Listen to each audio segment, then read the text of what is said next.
I was assisting this case of a metallic intralenticular foreign body removal and management of traumatic cataract. Under aseptic precautions with topical anesthesia, two side port incisions were made and high viscosity viscoelastic was introduced in the anterior chamber. Then, a 2.2 mm triplanar clear corneal incision was fashioned by the keratome, and after ensuring that the foreign body was not in touch with the iris, it was carefully grabbed by a forceps and freed from the lens matter beneath. The idea was to coat the foreign body with viscoelastic and orient it in such a way that it lines up with the main incision, making it easy to grab with a forceps.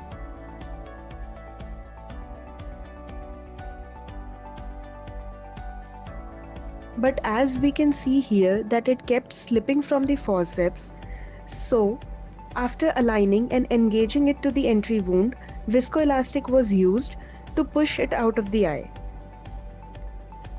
There we can see the sharp metallic foreign body measuring approximately 1.5 into 1.2 millimeters.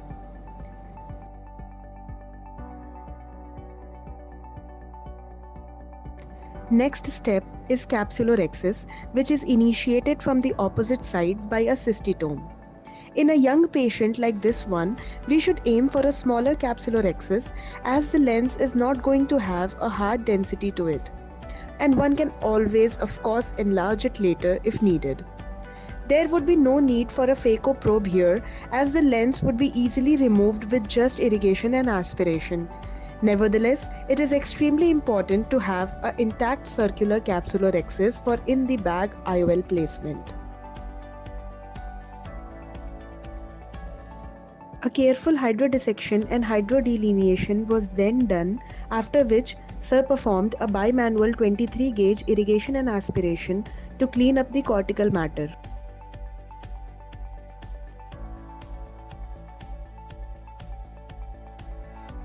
This 20-year-old male patient had suffered trauma to his right eye by an iron wire 2 weeks back. He was doing some factory work, of course without safety goggles, and hence sustained a corneal laceration with foreign body embedded in the natural lens. We can see the full thickness paracentral corneal laceration at 3 o'clock position, which sealed up on its own as the injury was 2 weeks old. And the patient thought that he'd be just fine. But then, in due course, white cataract develops, leaving the patient with a crippling vision of just hand movement. His PL was positive and had accurate PR. His V-scan reports were also consistent with the findings that we encountered during the surgery, that the anterior capsule was perforated, lens appeared swollen, with a tiny echogenic foci within the anterior aspect of the lens. The foreign body, fortunately enough, did not pierce through the posterior capsule and the posterior segment was normal. So our aim throughout the surgery was to maintain the integrity of the posterior capsule through careful manipulation at each step.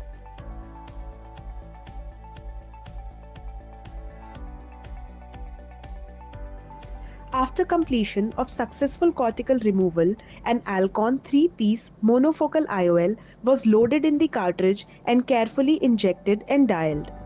For the refractive target of his eye, we went for this lens after detailed biometric evaluation.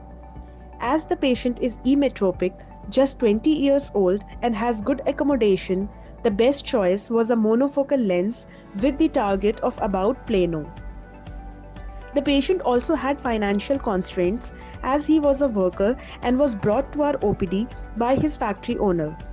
He could use the other eye for near vision because the other eye is phakic, emetropic and has good accommodation.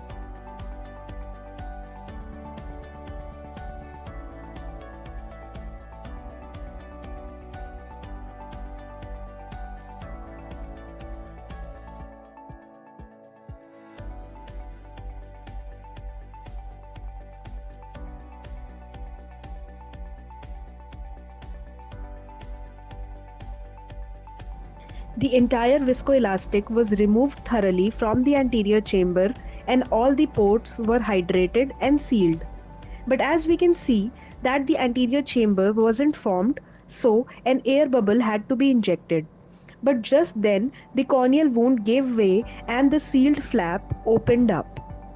Hence, the cornea was sutured by nylon 10-0 non-absorbable suture to promote adequate corneal wound healing, and a leaking side port was also sutured and the knots were buried.